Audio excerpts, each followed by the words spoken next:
Go Down -podcastin sinulle tarjoaa Ankkopuku Ky, Sukellustapahtumat ry, Polar Safety, Deepstop, sukellusvaruste.com, Scuba Mafia, Sukellusnoste, Tech Dive, Arctic Divers Dive Center sekä Dive Travel Finland.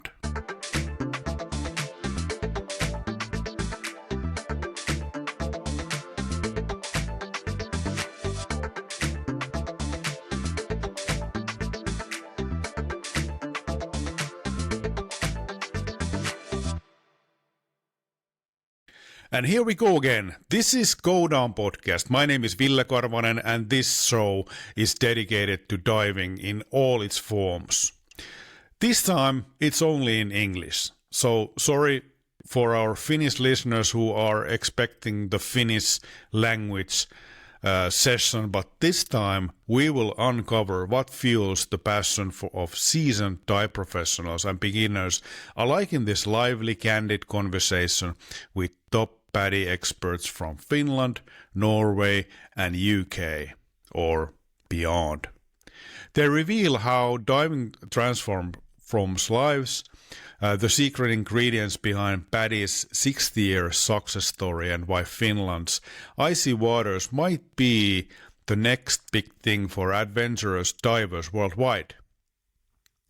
In this episode, discover how a shared love for exploration turns into lifelong careers. Jason Sockett's journey from filling tanks in Dubai to leading regional teams. Melissa Taanevig's passionate story of growing up by the sea in Norway, and Petri Stenberg's decades-long dive career from instructor to course director. They share authentic advice for newcomers eager to take the plunge. Stop thinking, just dive. That's the message.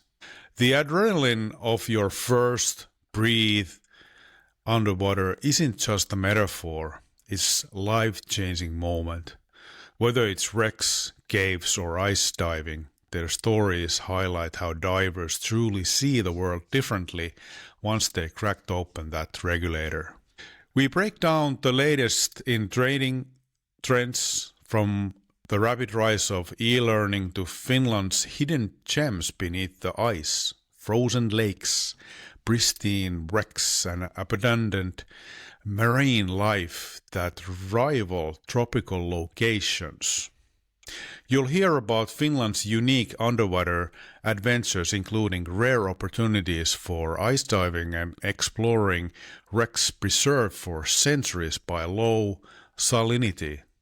Plus insights into PADI's global reach, the evolution of course structures and how to get involved as an instructor or an enthusiast, no matter your language or location.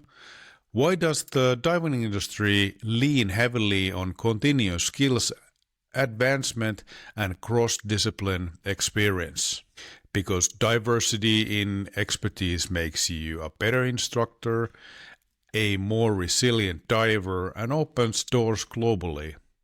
The episode also shines a light on initiatives promoting gender equality like Women's Dive Day and how Finnish dive centers are thriving through new growth post-COVID. The upcoming instructor exams, exciting specialty courses like mermaid and freediving, and the dynamic future for PADI in Nordic waters.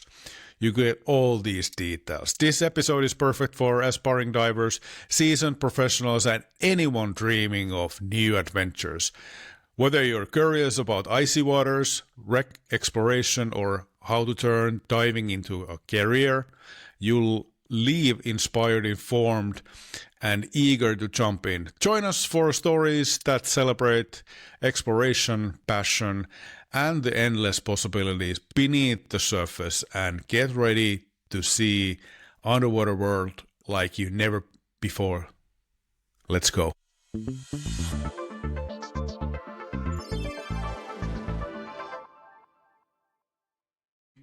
Today I'm having in Go Down studio Melissa Taanevig.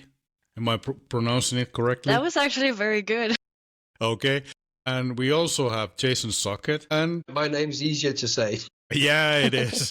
And of course, then we have our guest from last year, Petri, Wode Stenberg, course director from PADI in Finland. Hi. Thank you for being here. Thank you. Our pleasure. Thank you for inviting. Okay. Sorry about the delay. Yeah. So let's do a short round of introductions. Let's start with you, Melissa. Who is Melissa? Melissa is a 30-year-old child, I usually refer to myself to. I come from a very small town in Norway called Mandal. Had a few years in Oslo where I worked as a school manager at one of the biggest dive centers we have here. I moved back to Mandal again after about 7 years, and then not long after that, I ended up in PADI. Been diving for 20 years, been a pro for about 13 years, and with PADI for 3 years now. First year, I was a regional training consultant, and from 1st of January last year, I took over as the regional manager. And I guess that's pretty much me. And then we have Jason. Who is Jason? That's a great question. Who's Jason? So I am English. Never really lived in England from a very young age with my parents. Moved over to Africa and the Middle East.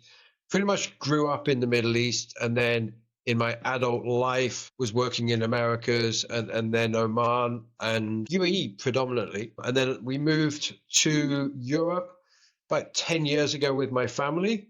And I started in 2017 working with PADI, working in the quality management department, and then eventually, kind of working through the ranks, training, sales. Then I used to work as a regional manager, and then 2025 was appointed as the territory director. So working very closely with Petri and Melissa. And just to add, I'm a number of years older than Melissa. But maybe, but still young at heart.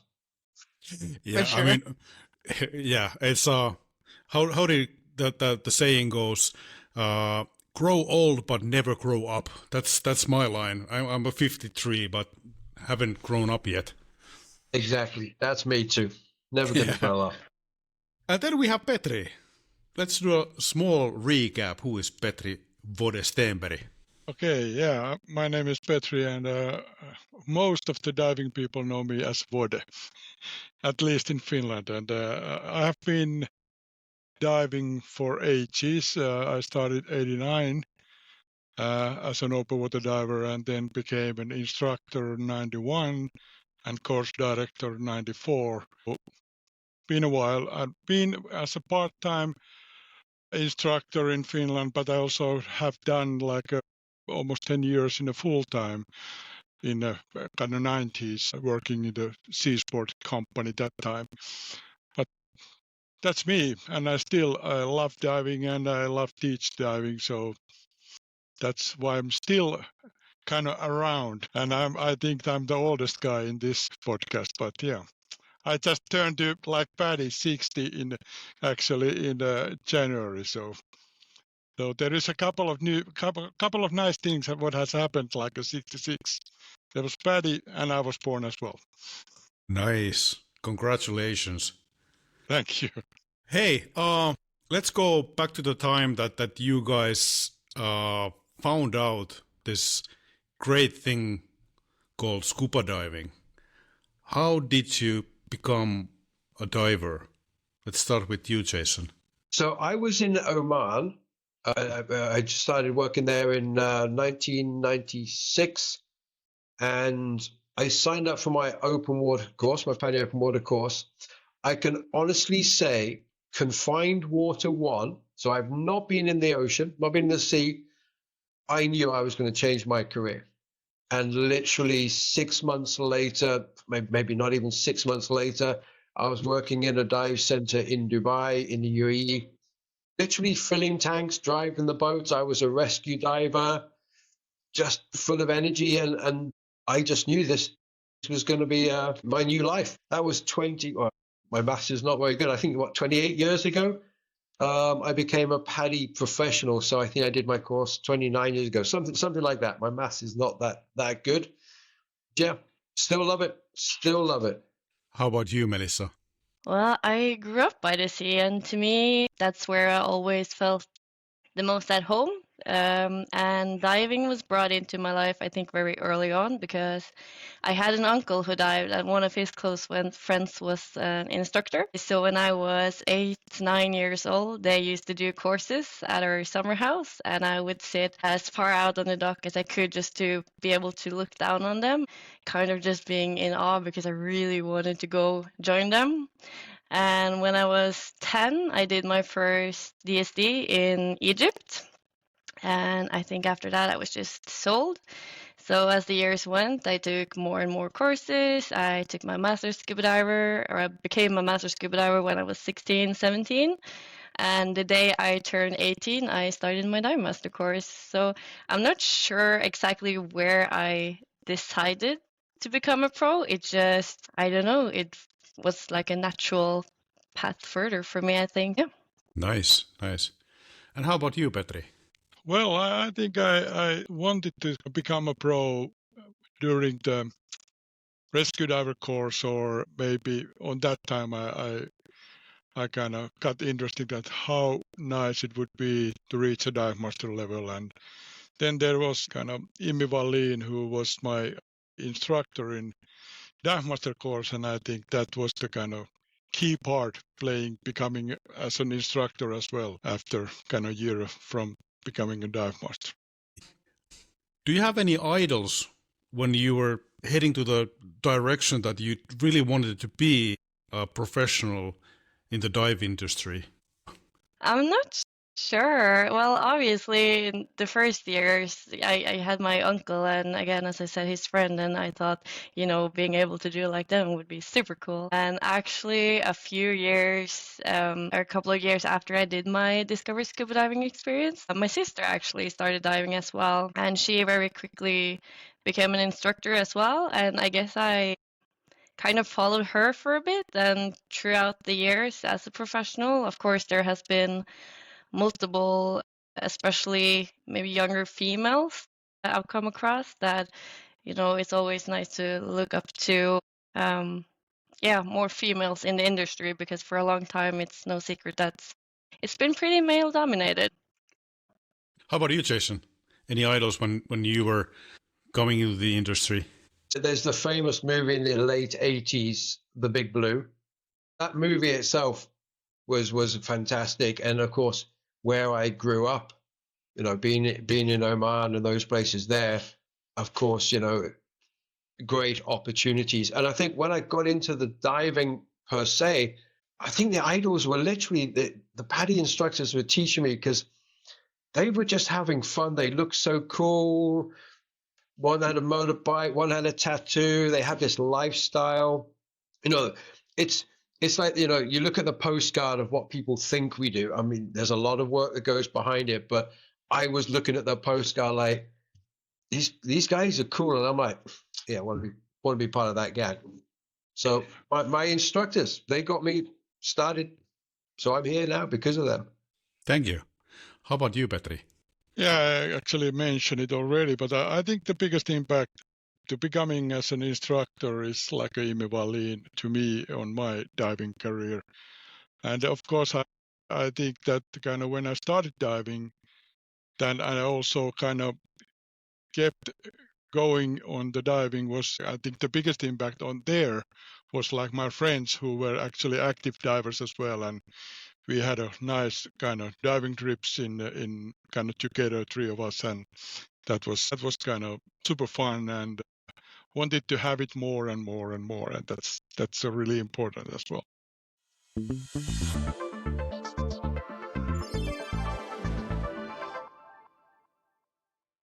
I know for a fact that we have a lot of listeners who are just in the beginning of their journey, diving wise. So do you have any tips or hints for those, people who have just started scuba diving or just thinking about maybe I should start? So definitely for those who are thinking about it, stop thinking about it. Just go do it. Honestly, go do it. Whether you do a discover scuba dive, just kind of, the taster, or you go straight into the course, don't waste any time. Go for it. You're going to enjoy it. You're going to enjoy it. It's it changes lives. When you become a diver, you see a whole different world. Divers are just cool, chilled out people. So come, try it. Thank you. I concur 100%. How about you, Petri? Yeah, I totally agree with Jason says, and I think that you actually have to try it, because I think that you're not able to understand it, how cool and fun it can be when you have the first breach on the regulator underwater, even it's in the pool or it's in the Mediterranean or any area. It doesn't matter the place. Actually, the feeling being underwater is nice. Thank you. How about you, Melissa? Any No, hints or just tips?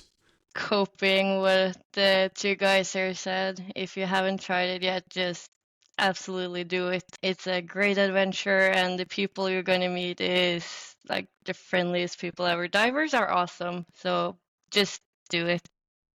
Okay. Next, I have two opposites or two different things, and I want to ask quick questions for everybody.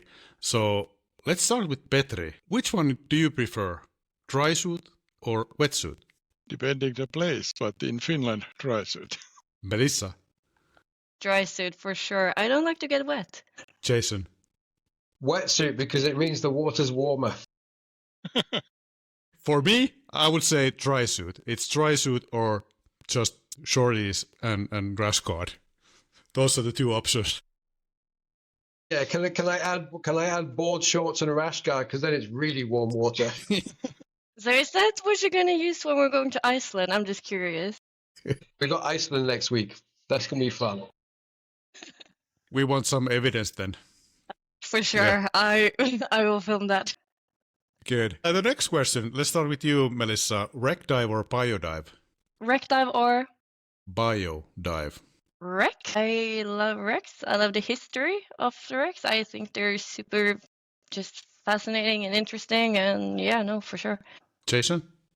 Wreck diving all day. Night dive as well. It's the wreck. Petri? I go to biodive. I like the nudibranchs and the small creatures and that like of stuff. You can find those on the wreck as well. I know. I'm just throwing it in there. That's why I actually can have both. Well, I'm with you, Petri. I like the small macro things as well, but nothing beats a good wreck. Yeah. So how about din or yoke? Let's start with you, Jason. Interesting. 90% of my career was yoke, but I'm din now. Din. It's all din. Melissa? Then Yeah, I go with the din as well. Yeah, so 4 for din. I'm also din man. Meters or feet? Jason? Meters. for sure here as Meters. well. Okay, meters. It was easy. How about tables or computers? Okay, can I answer this one? I miss the PADI wheel. I know that's not your question. And anyone who listens to this will, if they're old instructors or old divers, go, yes, I know what you're talking about. I miss the wheel, but in reality, computers all the time. Melissa? Computer. Computers as well.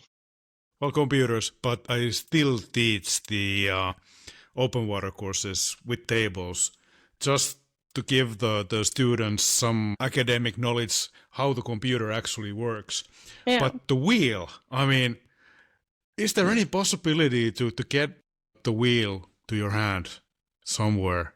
Is there any place? Would love, maybe we should do like a historic speciality. One of my boxes in the shed, there will be one of the old wheels and stuff like that. And a lot of people listening now would be like, wheel? What is the Yeah. wheel? Google it. It's worth it. Yeah, it is. Yeah, let's go to the next question. Dive or office day? Melissa? Dive. Of Yeah, course. Dive. Petri. Sorry, Jason. Dive every day. Yep, absolutely. Dive day. Yeah. Then a last one. I just saw a buddy's Facebook story with a question. Are you a team physical card or are you a team e-card when it comes to your PADI credentials?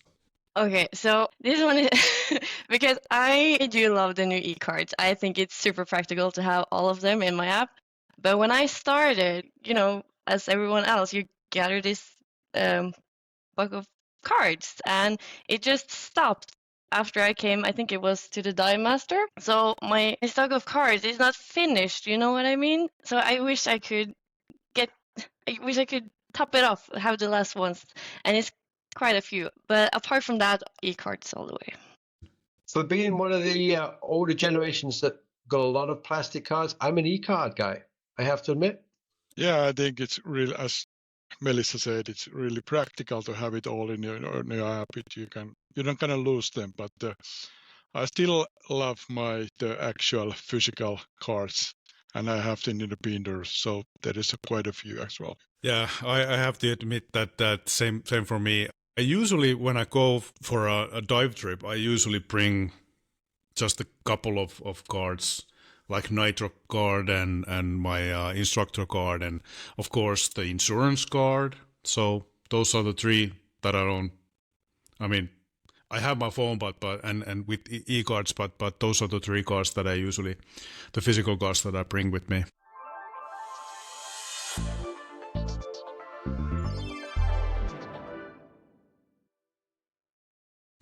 So let's talk about PADI and PADI's history.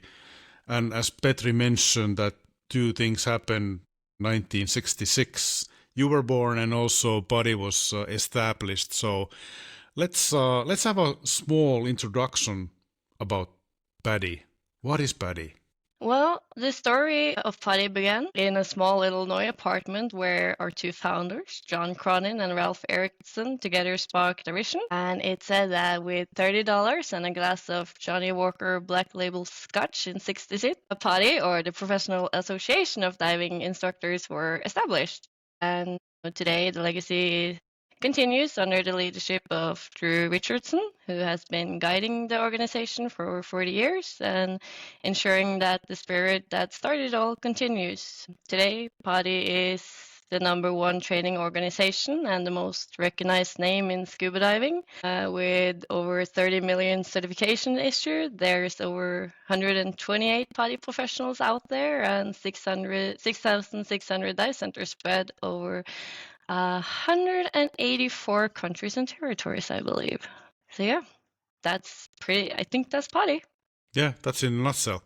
But then we also have the regions where PADI is working as a regional organization. So what are those regions? If you're thinking about like our offices, it today has 3 main offices. So you have PADI America, PADI Asia Pacific, and PADI Europe, Middle East, and Africa, or EMEA for short. And we belong under the EMEA office, which is divided into 3 territories, where each territory has a territory director, like Jason is. And in each territory, you have multiple regions, which contains of either one or maybe multiple countries, depending on the number of dive centers and members. And each of these regions has a regional manager like myself. So that's kind of how that's built up. And with that said, there are, of course, more than me and Jason and TDs and managers with us. We have, for example, for the Nordics, the whole team behind us as well. We have training consultants, we have customer relations, marketing executives, and many others as well that contributes and helps out in each of the regions out there. Okay, thank you. As this is the 60th year of PADI this year, 2026, is there anything special ahead for this year for regular divers or professionals? Yeah, so with the 60 years, it's obviously we want to celebrate because to us it's more than an anniversary. It's a celebration of the 60 years of diving, teaching the world how to dive, and the adventure, the exploration, and protecting the ocean. So we are definitely celebrating across the regions. We are celebrating at the shows we attend, at the member forums that's going on very soon. There's going to be one in Finland as well. And for example, for all students doing courses in 2026, they also get this special 60th anniversary e-card. Nice. You mentioned Expo in Finland, so I predict that you are coming to Tampere in April. Me and Jason will be at the Finnish Dive Expo, and we will have a stand there. So anyone listening and going to the show, please do come say hi to us. And there will also be a member forum there for all PADI pros. Yeah, that was my next question. When are we going to meet each other? So we're going to meet each other on the 25th of April this year in Tampere. Yep. See you there then. See you there. And also other pros who are coming there for the physical meeting. But the next thing that I wanted to ask is, what do you think? What is the reason behind PADI's success? If I can answer this one, the PADI's constantly changing. Adapting with the times. Imagine over the 60 years. So it's changing. And the success comes down to our members as well, because they're out there teaching, they're the ones growing the business, getting people in the water. So it's a combination of PADI's changing, revolutionizing the way we're sort of teaching things, the new programs. So it's a mixture. I don't think there's one ingredient that makes the success as we go through. Okay. Then my next question goes to AWAR organization. So could you briefly open up for our listeners, what is AWAR? PADI Aware, or previously known as Project Aware, was established in 2009 and has been driving local action for global ocean conservation, uniting divers and scientists and ocean advocates to protect marine life and ecosystems. And through citizen science, policy change, and community grants, we empower ocean torchbearers to tackle the greatest threats to the ocean, from marine debris to habitat loss to species protection and climate change. So we've got a new program, the Shark and Raise, which we're just launching now, announcing this to our members, which is fantastic. Course on that one, and maybe you can put a shout out to your readers. AWARE is an acronym. Does anyone know what the acronym is for AWARE? I'm not going to put anyone on the spot now, but we can answer it if you like. Did you know it was an acronym? No, I didn't know. So yeah, it is Aquatic World Awareness, Responsibility and Education is what AWARE stands for. I hope I got that right. Yeah, you got it right. Yeah, thank you, Jason, for sharing it. Now I know it. I think that you actually said before, Melissa, the one that maybe we should think about, or you said that diving industry is a bit male dominant, and just recently there has been more and more women into diving and in the diving industry. So how is PADI promoting the equality and getting the women interested in diving? Well, for example, annually we have our Women's Dive Day event happening the same date around the same time every year, where we kind of set the focus on women in diving, highlighting all of the amazing things the women can do, or that we are doing it, just as you guys. Yeah, the dive industry has been predominantly male dominated. We've got the PADI Aware, which I think we're now in the 11th. Sorry, not PADI Aware, PADI Women's Day, which is, I think it's the 11th year or something like that, where we're celebrating the women in the dive industry. What's interesting to see, though, is as a dive center owner or previous dive center owner, I give a huge shout out to the ladies, because I might have owned my dive center. My dive center was successful, nothing to do with me.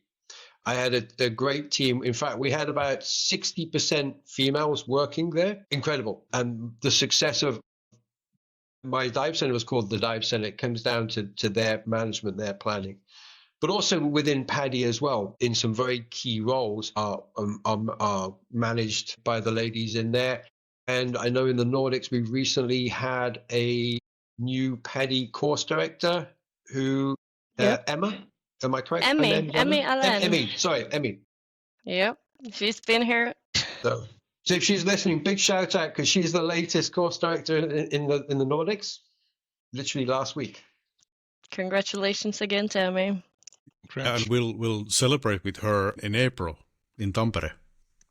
She'll be there as well.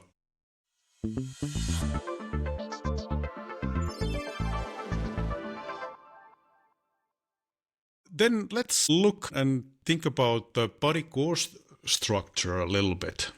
The recreational course structure, and in which language are those available?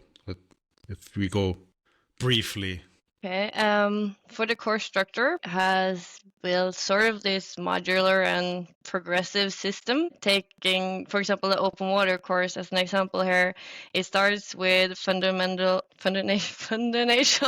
knowledge. That was a hard word today. Either online or in a classroom, and then you move into the confined water where you develop skills, and then finally into open water where everything kind of comes together in a real set environment. And it's designed to be flexible and student-centered, so people can progress at their own pace while still meet the consistent global standards. So you build knowledge, practice in controlled settings, and then apply it in open water. If I may just add to that, the great thing with learning to dive, where do we learn to dive? It's in the water. And one of the great things with the PADI program is you get in the water very, very quickly. Confined water, which is, of course, where you learn the skills you need to go into the open water. And that's the great part, is you don't have to spend weeks and weeks before you get in the water. Get in the water. The knowledge, of course, you need the theory to support everything you're going to do. But we learn to dive in the water. So it's great. That there's still things that you don't learn from YouTube or TikTok videos. Thankfully, yes. Thankfully, yeah. Yeah. And what Still need us. when people get certified as a open water diver, what's the next step? So you're certified as an open water diver, which is fantastic. Best thing to do is when you get certified, before you leave the dive center or with the instructor, sign up, whether it's for a pleasure dive or, of course, we do recommend, people go on to do their PADI adventures in diving. If you think about it, yes, you have learnt to dive. You're equipped to dive with a buddy, to the depth that you've been trained to. But doing some more training with an instructor is great, because what they can do is on the next course, they're not teaching you the buoyancy, they're fine tuning it, but it's not teaching you to dive. It's showing you really what is out there. We talked about, diving on the reefs, diving on the wrecks, diving at night, that's the next course. So you've learned to dive on the open water course. Fantastic. Go on to the next one. 5 more dives with an instructor, which is always a great part of it, and then see what's out there. That would be my biggest recommendation. Nice. And after the advanced open water course is finished, what then? After advanced, then you, of course, continue to dive. You have a bunch of different specialties you can choose from. For example, you can move forward to learning more about underwater photography or wreck diving or even cavern diving. And also you can continue further up on the ladder to the rescue diver course, learn more about understanding problems that can occur, how to save yourself, how to save your body, and so on, and then continuing up to dive master and the professional beginning. Okay, I'm asking all of you, what is your favorite course? If you look back, what is the one that you enjoyed most, taking as a student? Question. That's a tough question, that one. Petri, you go first. It's because I can't answer it. I'm thinking. Yeah, actually, there's quite a many I enjoyed, but I think the one what I really liked was the ice diving course, as what we can do in Finland, and it has been a hit in this year as well, or this season as well. And a lot of people interested about that, and it's kind of something unique you can do in the Nordics and this certain parts of the world, but not all over, and that is. And me? You still need to think? I don't know. It's been so many great ones. I loved for example, when I did my cavern specialty, because that led to, the whole cave diving, which was just amazing. But I think maybe that my favorite course is one that I haven't done yet. I was lucky enough to try on a mermaid tail. Jason was with me in a tail, just mentioning he looked absolutely beautiful. Not very flexible, but beautiful. So that is definitely the next course I will be doing, and I think that's going to be my favorite because it was so much fun. Thank you for sharing. Jason? Just for the record, my favorite course is definitely not the mermaid course. I've never seen a lifeguard run so fast because he thought he had a real emergency. No, it was just me being a mermaid. So I'm going to go, my favorite one is, I'm going to go with the open water course, because I remember looking at my certification card probably 27 times within the first hour. I have this card, and I'm so proud with my, I had my Cressy frog fins, my mask, my little knife that I bought from the shop. And yeah, I'm going to go PADI open water course, Okay. not mermaid. I go with Petri. I love my ice diving course. It's so I mean, you don't see these places during the winter if you don't go under the ice, and it's the crystal clear water. It's so, I mean, fantastic experience. And if you go under and it's March or April and there's still ice, and you can hear the crackling sound of the ice when the bubbles hit the bottom of the ice, and crackling, thundering noise, and it's wonderful. You hear this, Jason? That's your I next would, course. I honestly, I would love to do it, because you think most of my career has been in warm environments. I think my first cold dive was in Switzerland. Actually, no, the UK. I did a couple of courses in the UK, and that was flying from Dubai to go and do a course in the UK. It was like, wow, this is cold. But yeah, I'm up for ice diving. Definitely up for it. And then the next question is, as we are all professionals, what is the course that you like to teach? I can definitely go on this one. Obviously I don't get to teach too much now, but I used to love teaching the instructor development course, because it's taking that person to the next level.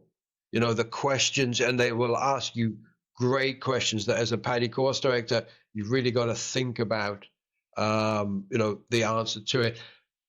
But it's also knowing that when they go to their instructor examination, so as a course director, as Petri will say, you train them to attend the IE, as we call it, the instructor examination. Knowing what they're going to feel when they get that sort of, we call it, you know, or I used to call it the handshake from PADI when they pass, what their life from then on is going to be. You know, if it's half of the adventures that I had, that's the buzz that I get teaching them. So I hope that answers that question. Yeah, good. Thank you. Melissa? I think for me, it's still like either DSD or open water diver courses, because I just love like the look they have in their eyes when they come up after their first proper scuba dive, and just seeing that spark and, you know, the excitement. I think that's just so much fun every time. But also, of course, the rescue course. I think that is just amazing as well. When you can stand there with your ketchup and oh no, someone's bleeding, and you know the scenario part of it, and just being super creative. I think I have more fun than my students sometimes, but I love that one as well. How about you, Petri?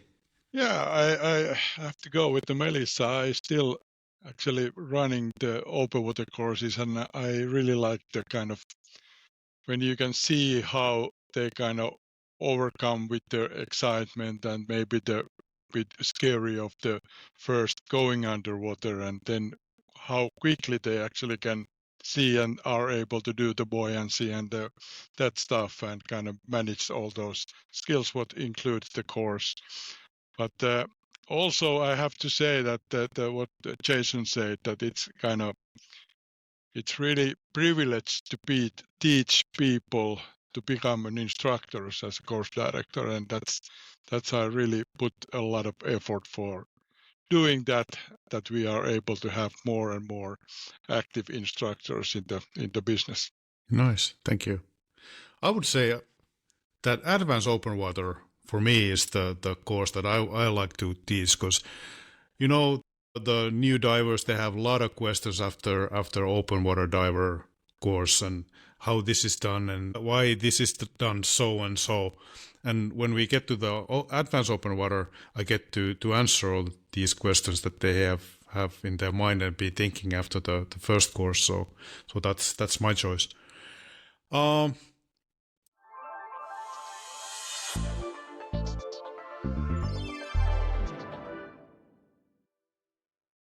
My next question is that, as you, Melissa, said that there are so many different countries where PADI is operating in. So what are the languages that the courses are offered in? Right now, I believe we have courses translated into like 27 languages. That said, of course, not all of our courses is translated into these 27.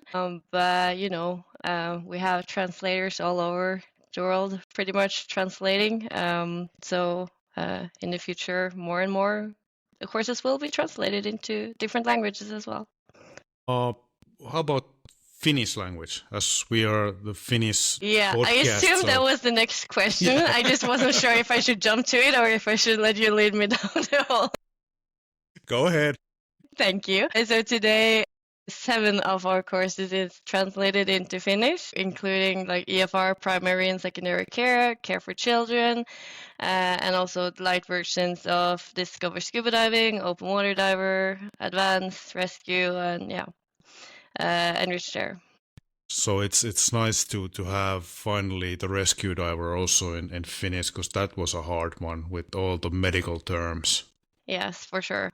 So, what is the most popular course in the PADI course curriculum? That can depend a lot on the region, I think. But looking at last year for the Nordics, Open Water Diver was the #1 course. And looking at, for example, specialties, most regions will have Enriched Air on the top, but that would not be the case for the Nordics. And I will have you guess which one that would be. Dry suit. Diving? Dry suit. Dry suit is our #1 specialty. So, when I started diving in 2005, all the books, all the courses were book courses, and e-learning just came afterwards. What are the statistics? How many students take the course still as a written book course, and how many takes it as a e-learning? It's very interesting. There has been a big change. Obviously, we had the pandemic, which was very, very sad. But that led to a rapid rise in the number of students doing the e-learning and instructors teaching the e-learning. And what PADI did is reached out to all the instructors saying, okay, we can't do the open water now, but reach out online. And instructors all around the world were doing online courses and the e-learning. And really after that, there are instructors who, like, for example, when I learned to dive was book-based, and you had to sit in the classroom, and there was hours and hours and hours of classroom before you get in the water. And there are instructors out there who loved teaching that way, but now the pace of life has changed and people are so used to the e-learning now. The exact number, I'm not sure, but I'd probably say it's about 98% is e-learning now.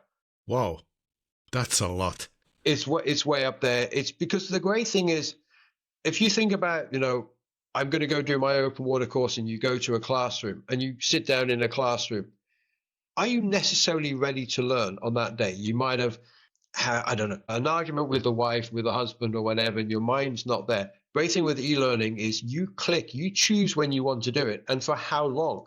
You can jump on and do 10 minutes, Monday afternoon in the office when, you've caught up with your emails after the weekend. Oh, I might just do a little bit of my open water course. So, yeah, it really has in the last 5-6 years drastically changed. It's online now. That's amazing. I would have guessed lower percentages, but 98. That's a lot.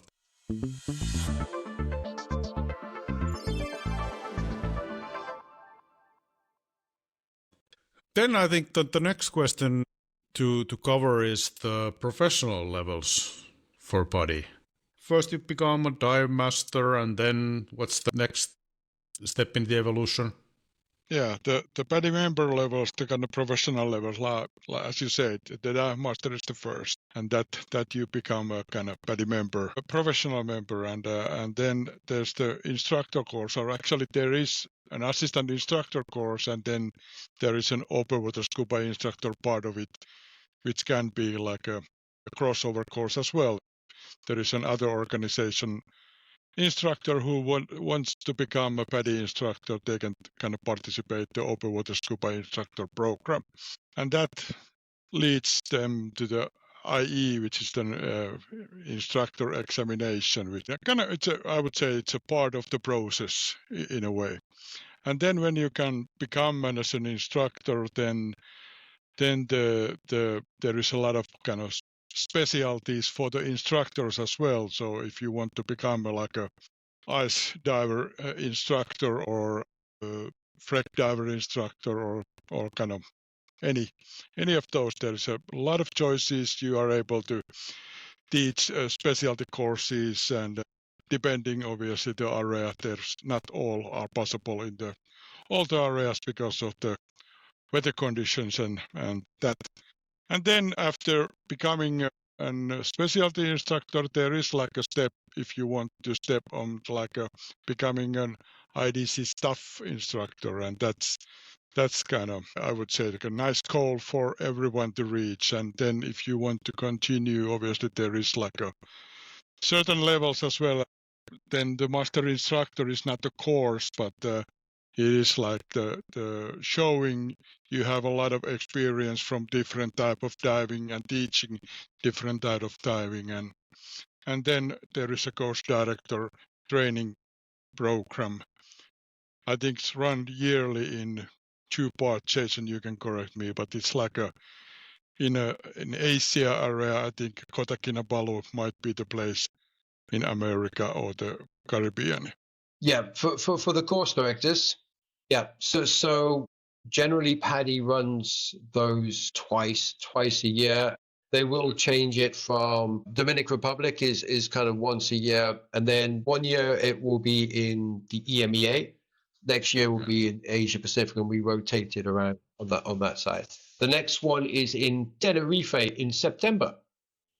Let's say that there are listeners who are interested in becoming an instructor, and as said, that there's the instructor examination or IE held annually in each country or so. Would you say that it's I mean, there was one in Finland, I think, last autumn or so. In Finland, I think usually has been in last previous years, like in early June. And this year as well, it will be like June 6th, if I'm correct. And there's like a 2-day program. But I think in the world, in all over the world, there is like almost every week, there is like tens of instructor examinations, and you are able to participate actually any one of them because the program itself is the same. Yeah. So just to clarify, so a course director, the course director program, that happens 2 or 3 times a year. But the instructor examination, which we term the IE, there are hundreds and hundreds. I don't even know the number through PADI Americas and stuff. I mean, just looking in our team that I work with, Melissa, we had Costas is the regional manager for Greece. He was the examiner. Ingrid had in the Netherlands, there was an IE. So probably, and I'm guessing this weekend in the EMEA, there was probably, I don't know, 6, 7, 8 instructor examinations throughout the region. So yeah, there's lots of them. And if someone is thinking of becoming a PADI instructor, bit like, the question of those thinking of learning to dive, stop thinking, go and see the course directors, go sit down, have a conversation, contact the PADI centers, like for Petri, go and have a cup of coffee, get to know the course director, build that relationship up and plan what you're doing. But yeah, go for it. Okay. So, but Petri, did you say that the instructor examination is in June? Yeah, in this year in Finland. Yeah, June. I wanted to have the same experience that I had in 2012. And late October, very cold, murky waters in Porkkala doing the IEA. Very difficult to do the Rescue 7 exercise on the surface when it's turfs. Yeah, actually, yeah, it used to be like twice a year, but recent years it has been like a once a year. Okay. And now I'm talking about in Finland. Okay, yeah. Is there any restrictions, for example, if someone would miss the June date, could they do i.e., for example, a Finn to go to Sweden or other countries to do the IE? Yeah, the great thing with the IEs, all around the world, they are conducted the same way. So they're conducted by PADI examiners. So at the moment, yeah, so this year there is, I think, one or maybe two in Finland. But let's say someone was unsuccessful, they can then go to an IE in another country close by. They could say, you know what, exercise number 7 in a dry suit, I'm going to go with exercise number 7 in Egypt. Choice is yours.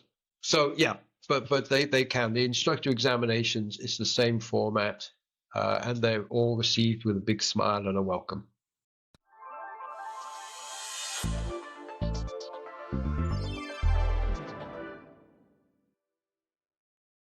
Let's talk about the other things PADI offers besides recreational and professional levels. There's also the tech rec. And Tech is my favorite. I believe Melissa's as well. Yeah, well, when it comes to tech, I never focused as much on when it comes to, the going deeper parts. For me, it was always the caves. Okay. But PADI also offers the technical diving courses. Yes, yeah, that's correct. And it's still, in fact, a few years ago, the program was revised and is absolutely fantastic. So we have different categories. So Tech 40, Tech 45, Tech 50, and the numbers relate to the meters. And then, of course, you can go into trimix, which is then beyond the 50 meters. And then there's side, well, I always class side mount is technically recreation, but there is a tech side mount to go with it as well. But there's open circuit, there's rebreathers, the CCRs as well. So for those looking for the next adventure, really look at it. It's a fantastic opportunity. Personally, for myself as an instructor as well, I'd been an instructor for a number of years, and I chose to do the tech course to learn more. And I honestly felt I became a better PADI recreational instructor when I'd completed the tech. My Tech 40, Tech 45. I was only at student level, learning. And the great thing with tech, no egos. It's learning, it's experience as you go through. But I honestly felt I could take something from the tech program and suddenly, buoyancy, suddenly got this new excitement for me as an instructor. And then, of course, the passion, the energy goes to the students, and it's a great thing. So shout out to all instructors there. Go for it. Try tech. Doesn't mean you have to go all the way and become an instructor in it. Learn something new. You'll learn an awful lot from people. And what's great about the tech community is, it's a community, and everyone, whether you're new tech or been doing tech for years and years, you're in the same banner, and you can listen and learn from each other. So it's really, really cool. No egos in tech. How important is it for instructors to widen their experience levels doing other courses than just the regular recreational courses? Absolutely. You often hear in the industry, people say, I'm going to do this until I can work out what I want for a career or when I grow up. People are looking at it incorrectly. Diving is a career. Look at the three of us here, four of us here. We're all professionals here. If you're going to get into this industry, it's like anything. The more you put in, the more you get out. Okay, so you become a PADI instructor. That's fantastic, and you're going to love teaching the DSDs, the open water courses. But go out, learn to do the specialities, because if your passion is photography or rec or ice, why not go and teach that passion to other people? And for the longevity as well, and also from a career point of view as well, is it's a competitive industry out there like anything. If you can teach recreational and you can maybe teach tech and you happen to speak a couple of languages, you're a lot more employable than someone who, I'm guilty of it. I spoke English fairly badly and I was an instructor, and the language I spoke was still English. So yeah, what you put in is what you get out. Then we also have other things that PADI provides teaching for, and it's freediving. And for children, we have bubble maker. And then Melissa said something about the mermaid. Yeah. So we do have the freediving and the mermaid program as well. Both very structured the very same way as our other courses. You have the theory, then you have confined water, and then a progression into the open water. And it's without basically any equipment beside the ABC, especially for freediving, but also mermaiding. You have the tail, so it's much more free and you have much more movement in water. It's freedom in another way, I guess. Yeah, the framework is consistent. The focus differs a little bit between the two of them. I guess freediving is a bit more maybe performance-based, but while mermaiding is more about, movement, confidence and fun. But also, of course, there as well, there's performance requirements as well. For the bubble maker, the structure is obviously a lot more simpler because it's designed for kids from the age of 8 and is really about, an introduction and experience rather than anything else here. So there's this short, basic little knowledge component where the kids learn a few key safety ideas, and then it quickly moves into the confined waters like a pool, and then, just being comfortable, playing around, having fun, understanding how their equipment works, and just enjoying the experience. And I think those courses are a lot of fun because kids, maybe especially, they don't think before they do. They don't have these worries that grown-ups do. So if you tell them to do something, they will most of the time just do it and be happy about it. So much fun. Have you tried freediving? I actually started out with freediving, but for me, the problem was I wanted to stay longer, but I wanted to stay longer down there than I was able to hold my breath. So yeah, that's I guess why I quickly moved over to scuba diving. I needed some extra air with me. Was it too hard to switch from holding your breath into never hold your breath? I don't think so, because as I said, everything started for me with scuba diving, but then again, I was 10, so you're kind of limited in what you can do. So for me, the solution was, a few years with mostly focused on freediving and training how to hold my breath, and I were able to hold it for like almost 4 minutes, I think was my record. But yeah, no, it just wasn't enough. So, as I got older, I got myself some equipment, and then, yeah, no, I don't think it was... I can't remember it being a problem, at least.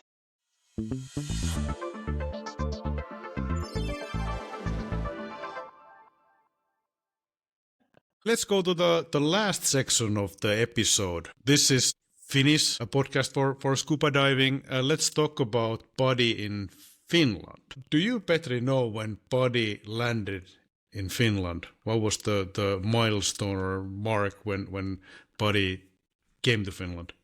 I don't know. I'm old, but I'm not old. I think Jason and Melissa probably could know because I wasn't diver yet then, but I in my understanding, I think it was like a early 80s, like a 83 or something. I think there was like the first Very good. ITC, I think was the course name that time. It wasn't the IDC. It was kind of instructor training course, and I understood that was the kind of more or less the time then PADI kind of came. You want me to? Yeah, you can correct me. No, not correct you. You were actually pretty spot on. But yeah, PADI came to Finland in the early 80s. Yeah. Until then, it had been, Siemens and clubs pretty much dominating. Yeah. But I believe, if I'm not completely in the wrong here, the first two dive centers opened in Finland in 82 and 83. And they both certified a few hundred students in the 80s. And in the 90s, it became more common, and the number of centers and also students increased. And a couple of, or at least one fun fact for you, the oldest and still active PADI dive center in Finland today is Sea Safety, celebrating 29 years this year. Nice. Congratulations, Sea Safety. And, on the other side again, we have two brand new ones in 2026. We have Sukados Noste, who was here on your podcast a little bit ago. And then we just got Tech Dive as well. And Tech Dive is going to be my guest after this show. Amazing. So, yeah. Yeah. No, so Pete, if you're listening to, we're coming to you soon. Coming soon. Yeah, no, but it's nice to see that, you still have the older ones keep doing what they love, and at the same time as we see growth with new dive centers coming in, finding their place and adding some fresh energy to the community, and also maybe keeping everybody a little bit on their toes. I would say the future right now looks very good for Finland. Finland is the one country that I hadn't looked after as a training consultant as well. So Finland was introduced to me in January last year when I became an RM. So, I spent a lot of time getting to know the country and the members and, just building that trust, which is a huge part of it. And I think that the members now see that, I'm not just here to have them or sign them up as members, but I really want to get to know all of them. I want to get to know their vision and their goals and do everything I can from my side as well to help them achieve this. So I would say again, the future looks good. Finland is growing, and with these two new dive centers as well. And trust me, I am in contact with others as well, which is super exciting. So if anyone else out there as well, do you have dive businesses and interested in, becoming a PADI center, just please feel free to reach out and let's have a chat about it. How do you feel about when you are in contact with Finnish dive centers? Is the language issue? Because I know that you're Norwegian and everybody else in the Nordic speak Nordic languages and they understand each other pretty much. But then there's Finland, where people speak totally different language. Well, so far I haven't really felt that there has been any issue. I think most Finnish people are doing very good with, speaking English, and there's also quite a few Finnish people speaking Swedish. So we tried that a couple of times. It doesn't always work, but on some it can. But no, I can't say there has been any difficulties with that part, or any part really. PADI typically promotes the warmer and tropical destinations overall, but then we also have our Nordic destinations. And in Codan podcast, I also had Emmy Alén from Sweden to talk about the Baltic Sea wrecks.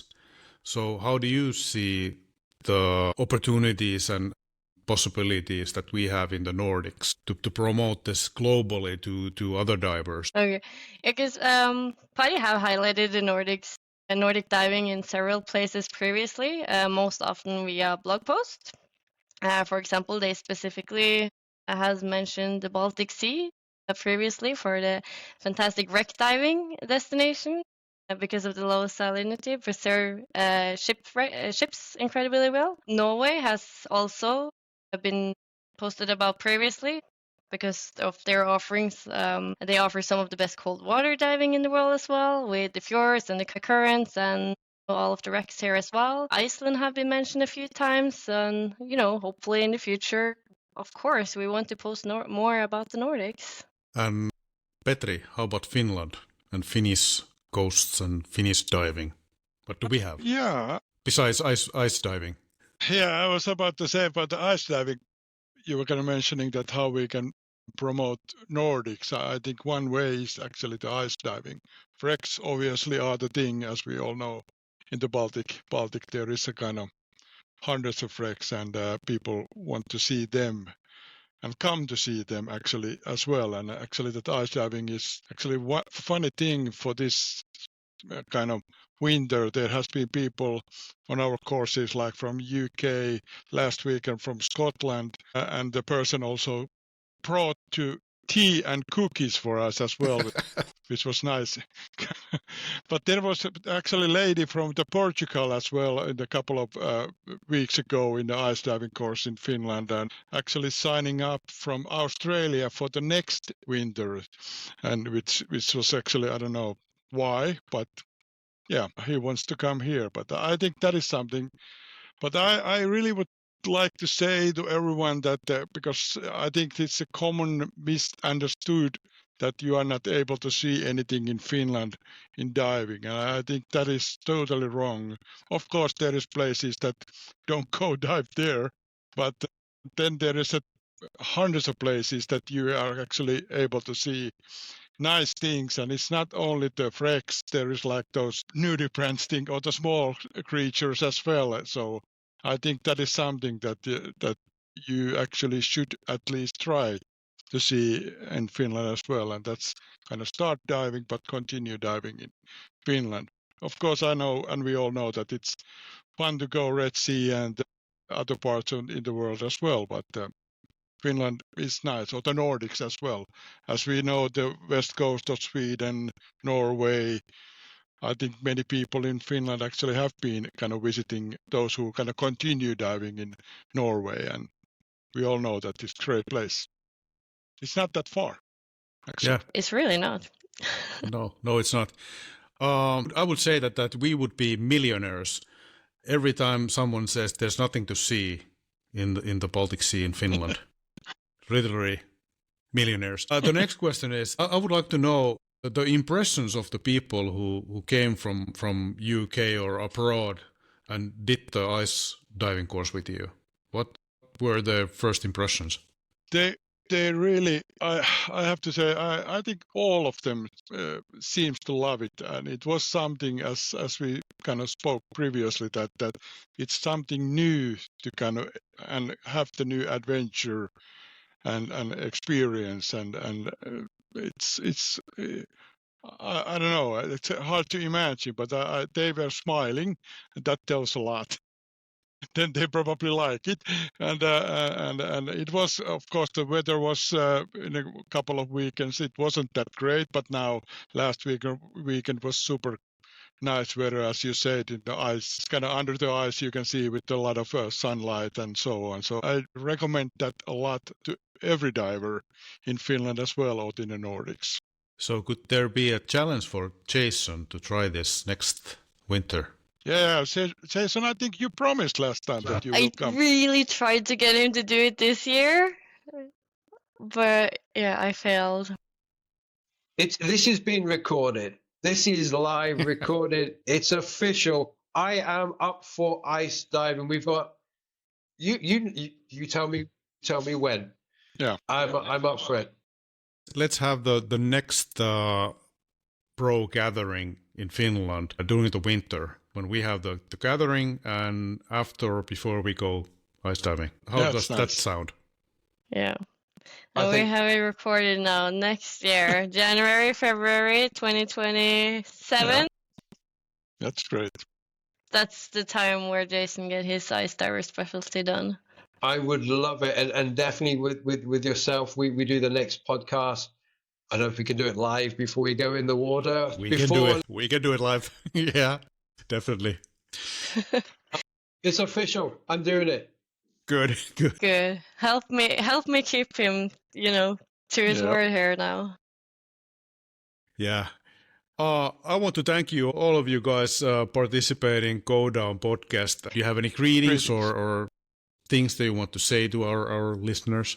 Yep. But so for me, I just want to say thank you very much for listening to the podcast. For those thinking of diving, stop thinking, go do it, go and enjoy it. It's amazing opportunity. So just go and have some fun. And if you see us out on the dive sites, come and say hi. Please come and say hi. Yeah, for sure. Copying what he said again. And I know if you happen to be in Tampere in April or on specifically April 25th, please come by and say hi to us and let's have a chat about it. Yeah, and I actually have to copy as well, but I would like to see that everyone at least try diving, and I think if you can do that, I think you kind of it will take you much farther than you actually can think. Thank you so much for joining. Thank you. And thanks to you, you made that a lot of fun. So we are podcast novices, so huge thanks to you, buddy. Thank you. Thank you. Thank you.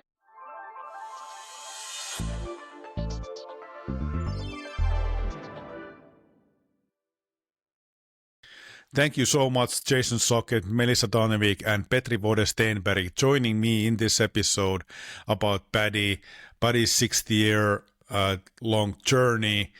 And here are some of the key insights I recovered from this episode, which I usually do in the end of each episode, to those that do not know and haven't followed Go Down podcast before, since we really are typically Finnish-speaking dive show. PADI was founded in 1966, 60 years ago, so again, huge congratulations to PADI. It was established or founded with a mission to teach safe diving worldwide, and now it's a industry standard. And now certifying over 30 million divers globally. It's a huge deal.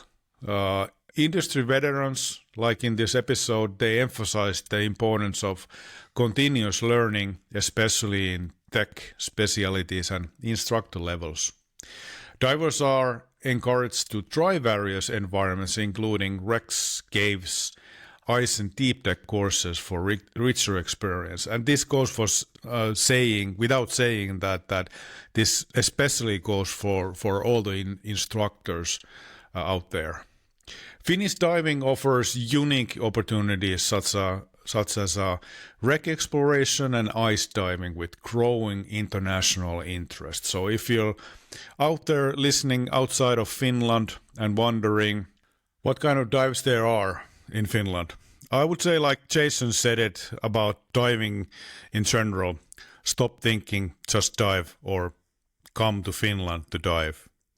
Especially during the winter months, you might be able to dive under the ice where the water is crystal clear and it's pristine. And it's really an experience. So come to Finland during the winter time.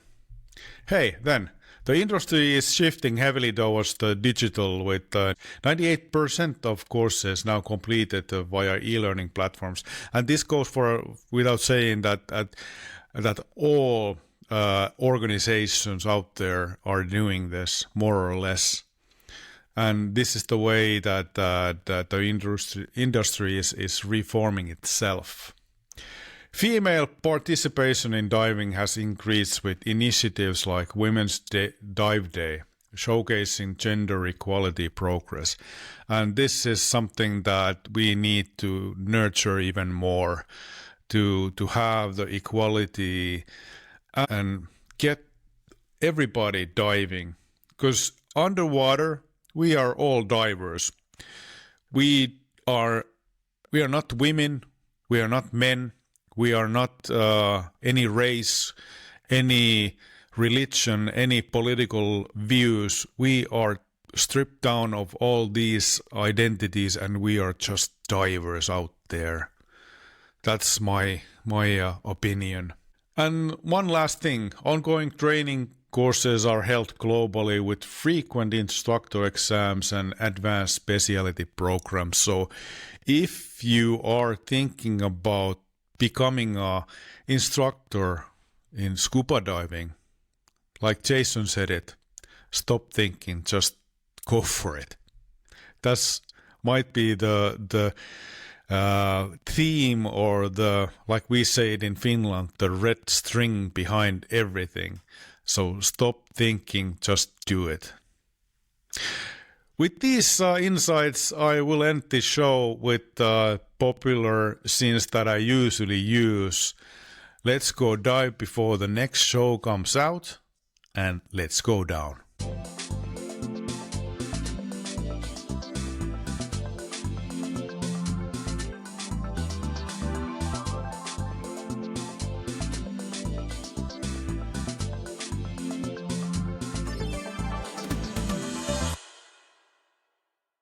Go Down -podcastin sinulle tarjoaa Ankkopuku Ky, Sukellustapahtumat ry, Polar Safety, Deepstop, sukellusvaruste.com, Scuba Mafia, Sukellusnoste, Tech Dive, Arctic Divers Dive Center sekä Dive Travel Finland.